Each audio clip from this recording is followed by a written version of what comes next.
ha deganda xotiningizga yo'qol, ket, yashamayman, ajrashdim, javobingni berdim degan so'zlarni og'zingizga olavermang. Hurmatli erkaklar va ayollar jamoasi, hamma oilalar ham muhabbat va sevgi ustiga qurilavermaydi.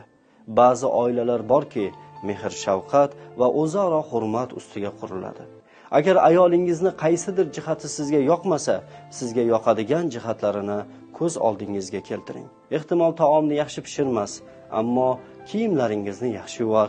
Ehtimol sizga yoqmaydigan bir qancha jihatlari bordir, ammo sizga shirindan shakar farzandlar dunyoga keltirib bergan. Demak, ayolingizni qadriga yeting va ha deganda unga javobingni berdim degan so'zni aytayvermang. Yo'qsa oilangiz juda mudhish musibatlar ichida qoladi.